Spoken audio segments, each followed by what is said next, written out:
And we are live. Action. Look at you. Action. Look at you and your sparkly eyes. I think sparkly eyes say a lot about a person. I agree. That's my opinion. I have nothing to base that on other than it's just energy for me. So welcome, everyone. I am Jennifer Longmore, founder of Soul Journeys, the #1 Akashic Record training school in the world, and CEO of the Podcast Connector, which is the premier booking agency for thought leaders to get on podcasts and stages that are very high profile and aligned. And today we are chatting with Dr. Robyn McKay. And if we're going to be talking about things like psychology, this is my 6-2 generator in me, where I'm like really big on impeccability and integrity and stuff. If we're going to talk about psychology, we're going to actually talk with a real psychologist who has been doing this for many, many years in clinical settings, therapeutic settings, and spending a lot of time in the entrepreneurial space. And Robyn's also choosing to live in this new reality that many of us are choosing to live in, not really identifying with this sort of very three-dimensional way of moving through the world. We're definitely moving out of problem, reaction, solution. That's just not appealing to those of us that have transcended that kind of stuff, right? And but anyways, Robyn and I have been talking a lot behind the scenes because we are very tight, and we've been talking a lot about the buying habits. We're all seeing it, right? What's going on? What is happening that the market seems to be shifting, and we're in this in between, and people are acknowledging it at least, but they're maybe not knowing how to offer solutions. And it really has to start with the psychology of sales, right? And the psychology of how people are buying. But that's, we're going to be talking now about a post-2020 world, because we all know that the world has changed and people have a lot going on, but there are certain things that people are resonating with. There are certain things that people are not. And it's just a very deep, likely unconscious psychological thing, right, Robyn, that people are going through. So today we're going to be talking about what the psychology of sales is in a post-2020 world, what people are buying, what they're not buying, how they want to buy. And so we're just going to dive right in. And by the way, if you don't know Dr. Robyn McKay, highly recommend that you check her out. She's a best-selling author. She has an amazing podcast where she actually spends a lot of time helping entrepreneurs with ADHD and really helping people to be successful, with that, as opposed to making it a curse or various things like that. But you have such a broad range of all the different things that you talk about. You're definitely, and also Robyn is a preferred vendor for the Podcast Connector. So she is our specialist in burnout and things like that. So a thing or two about human psychology, goes without saying, but particularly in the entrepreneurial space. I know you and I chat a lot about what we're observing. And so I'd love to hear your take. What is the lay of the land now that we're heading into year 3 of this shift in the world? The shift. I know a thing or two because I've seen a thing or two. Isn't that like a farmer's insurance commercial? I think. Not advocating for them, just saying. Yeah. So thank you so much for having me on, and hello everybody. I'm so happy to be here with you. And I've been in the entrepreneurial space for so many years now. I think I started my business back in 2012. So it's been 10 years, and so much has changed, especially in the last couple of years. And you're right.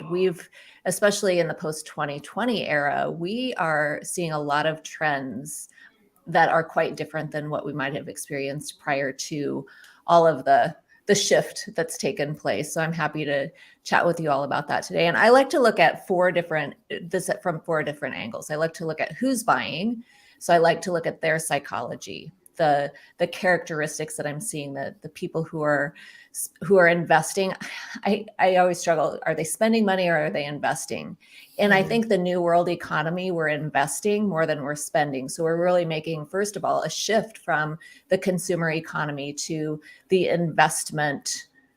I don't know if it's an economy, but it's definitely a perspective in what they are investing in. Does that make sense? Why I kind of wanted to start with that shift. No, I think it's great. And I think too, we should preface that it occurs to me that we're not so much talking about products. We're talking about, service-based businesses. Right. So Exactly. Especially for spiritual entrepreneurs, leaders, and CEOs. That's the realm that I hang out in. And I know you do too. And I know a lot of our viewers will resonate with those particular areas. So the who of it, here's what I'm seeing from a personality perspective. Who's investing right now are people who are very open to experiences.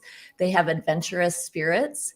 They want and crave new experiences. So a lot of the people who are in my sphere have ADHD or think that they do. And we are really asking for that hit of dopamine, not just from anything, not from just the little red dot on our screens, but from actual meaningful experiences that are going to give us a meaningful surge of dopamine, which is the momentum neurotransmitter. Actually, it keeps us moving forward. You and I have talked previously and privately about this need for more dopamine in the world, in our human bodies. A lot of times I think we go into the surge capacity from the chronic stress that we've been in for the past couple of years. People are really seeking new experiences, not just from an existential perspective, but from a physiological perspective as well. That's amazing. So what kind of offers, as an example, could people create in order to cultivate this desire to experience things, even if it's not like the deepest, most transformational thing, if it's fun or whatever it is? What kind of things do you see people craving? What kind of containers? Yeah, so anything that lights you up. So I was thinking, I've got a colleague who does mindful closet exploration. So she actually goes into your closet and helps you pick out the clothes that are just exactly aligned with your energy right now. So it's a very intuitive process. But anything like that gives a sense of newness to your life, to your body, is going to be a good thing.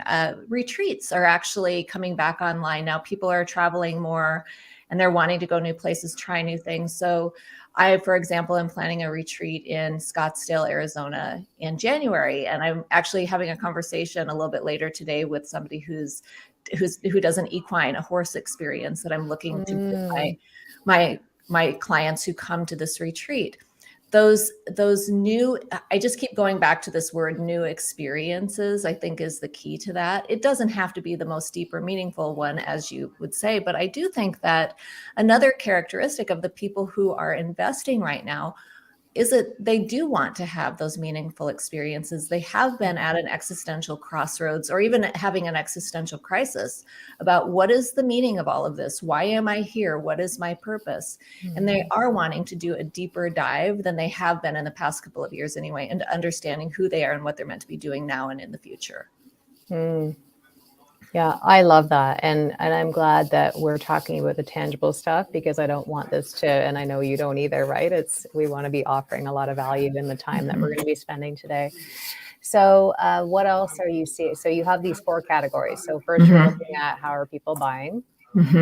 The how they're buying, the who's buying, the people who are open to experiences, who want to create meaning and purpose in their lives. They are confident. So a lot of the leaders are looking at what's next for themselves.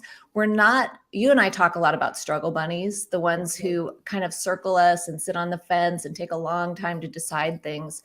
That's not who's in the game right now. They may be in the future, but we're looking at the tails of the normal distribution curve, the ones who are in the top 10% in terms of being a leader, in terms of being a confident decision maker.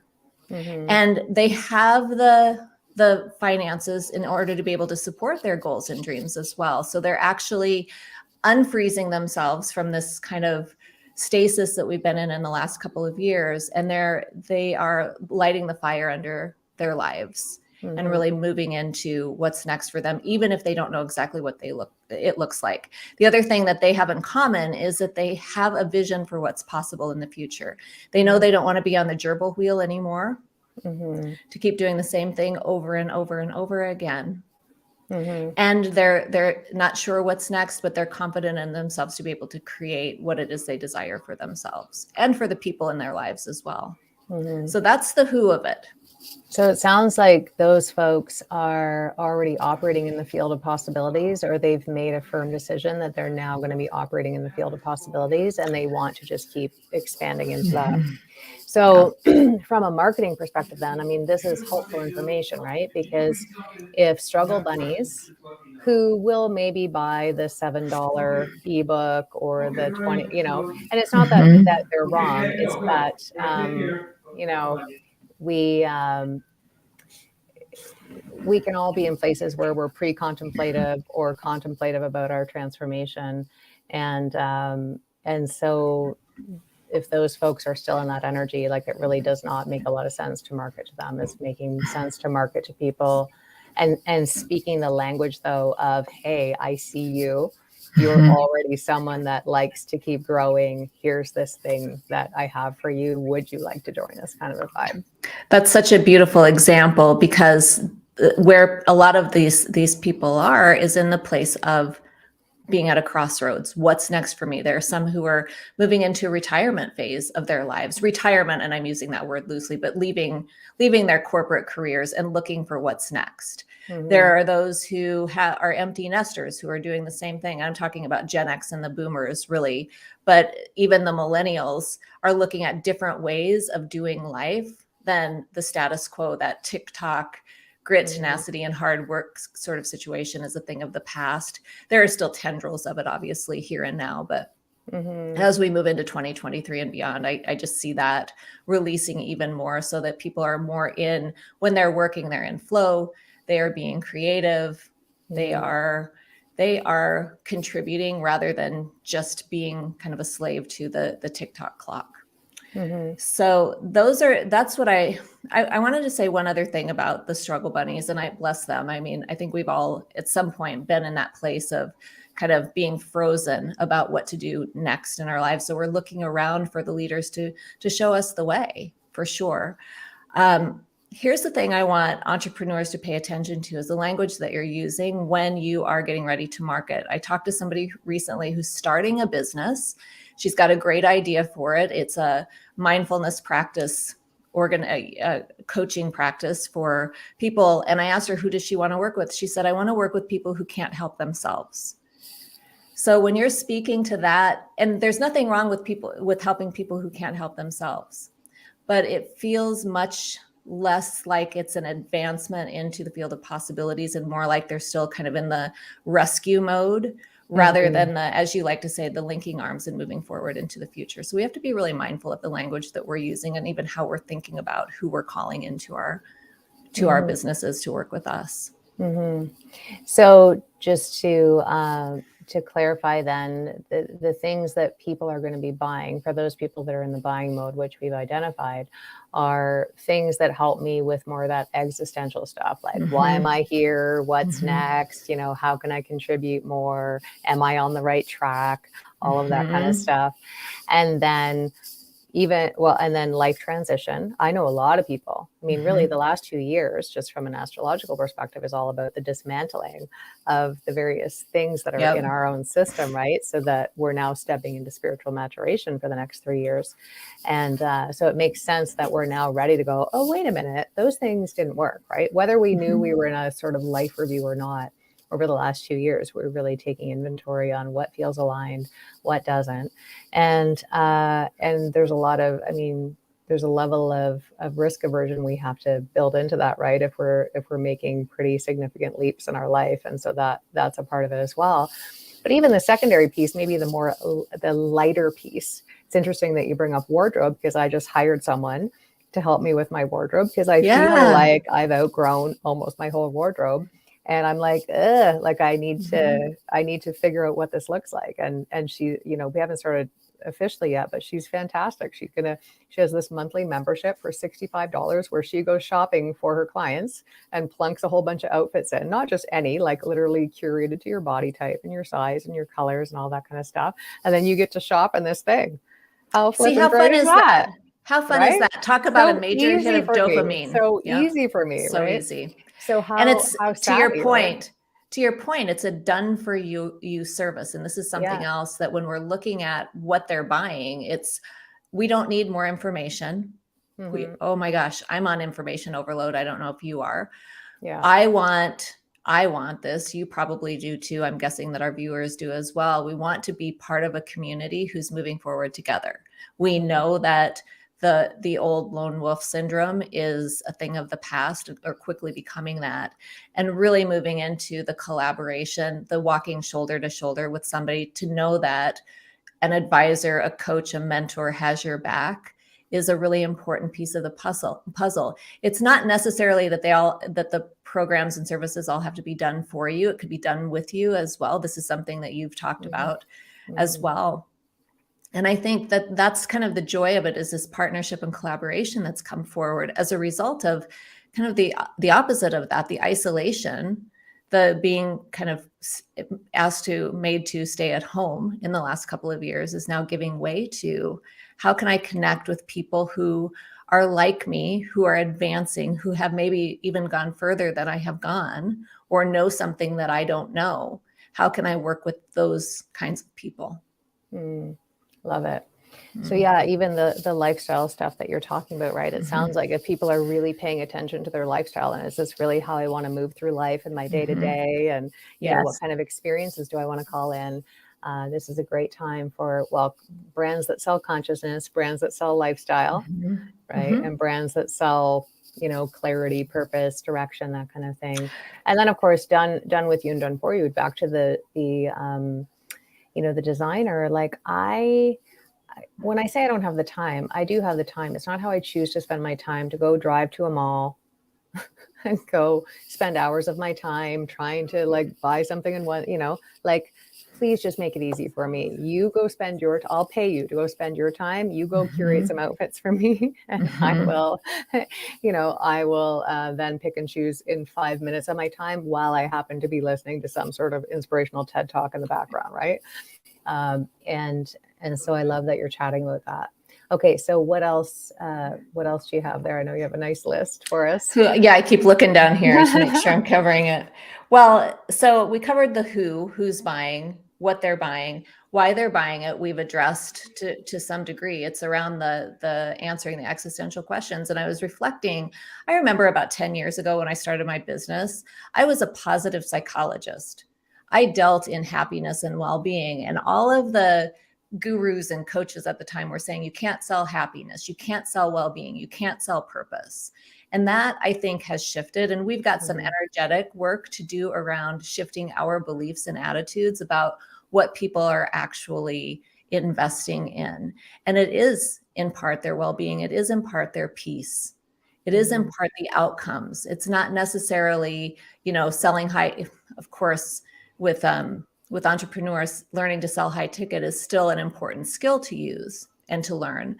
But I think that from an investment perspective, what we really need to start looking at internally for ourselves is, am I really lined up with the outcomes that I am saying that I can provide to my clients? Am I lined up with providing well-being for them? Am I lined up with providing the opportunities for them to grow, develop, to learn their next steps, to align with their soul's purpose as well? And certainly you have done an incredible job at marketing, selling purpose, mission, vision, spirituality. So you're the anomaly in all of that noise that was happening even 10 years ago.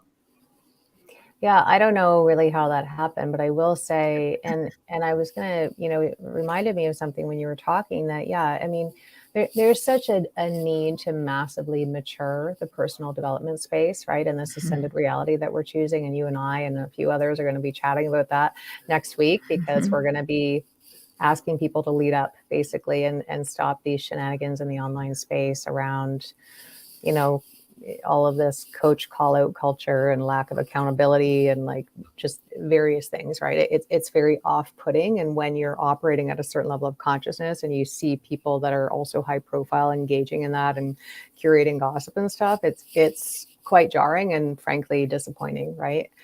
Because we can do better.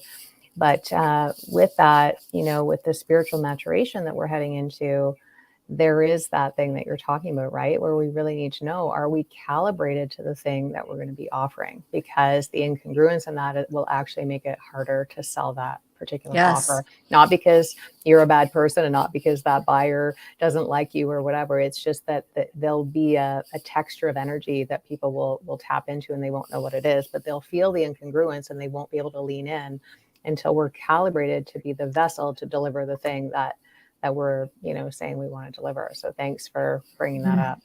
And that actually leads me into the last point, is who are they buying from? Mm-hmm. Who are they investing in? And what I've been seeing are people are investing in those of us who, to your point, are aligned with what we're promoting, who are Mm-hmm. aligned with wealth consciousness, who are aligned with self-actualization, who are doing our own work. It's not that we're perfect. I said to somebody the other day, I'm not Buddha around self-actualization. If I waited until I was fully self-actualized, well, you would never hear from me.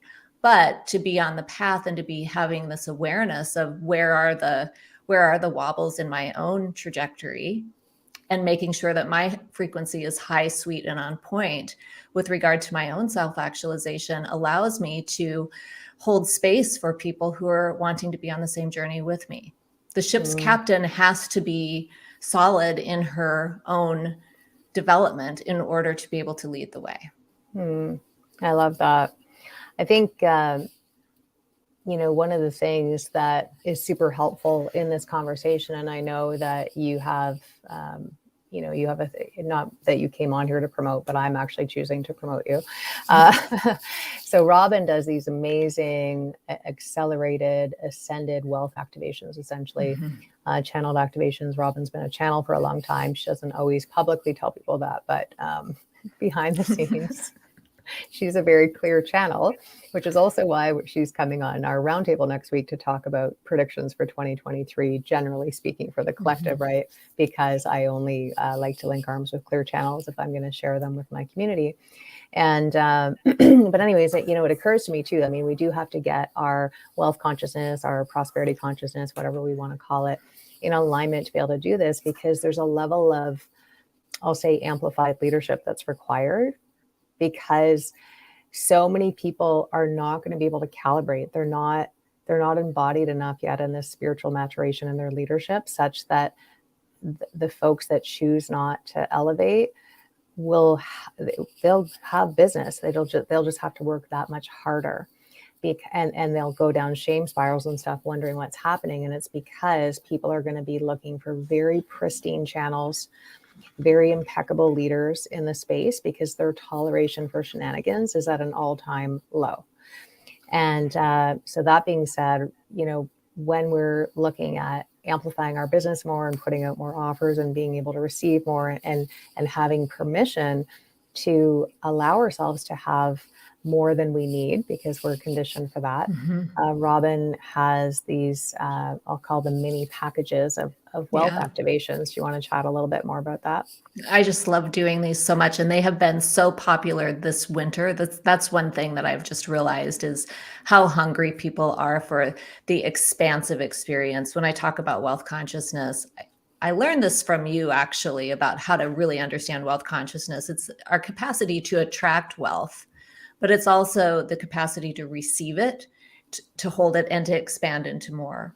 And so the first thing that we really have to do in order to allow more wealth into our experience is to expand our capacity to receive it, to attract and receive it. And those are the wealth activations that I do. I call them the Wealth Consciousness RX, in keeping with my RX brand, all of my Mindset RX podcast, but these are the Wealth Consciousness RX mini coaching packages. There's 3 45-minute private sessions with me, which is, I love doing my private one-on-one work. And we download those codes that I've been given from the Akashic Records. They're very pure, high frequency codes that really shift. They really just bump out things in your field, like shame, like guilt, like embarrassment, like lack consciousness, that shift your perspective so that you can actually start to see new opportunities, and so that your ideal clients, your brand heroes, can start to see you as well.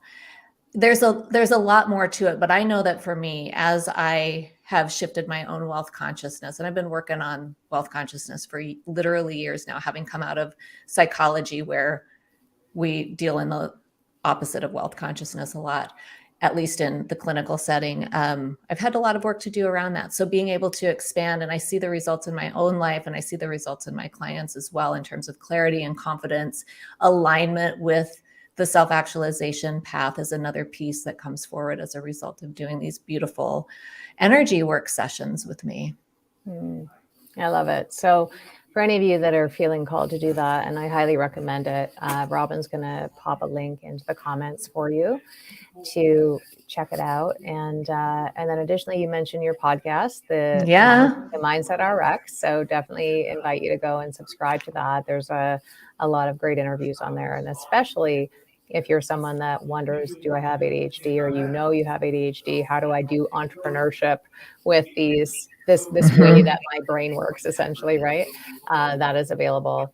And then, of course, Robyn, you'll put your social handles in the comments as well. So thank you. Thank you. Here. So good. I know. And thank you to all of you for this. We'd love to hear in the comments what you're taking away, and we will talk to you very soon. Bye for now.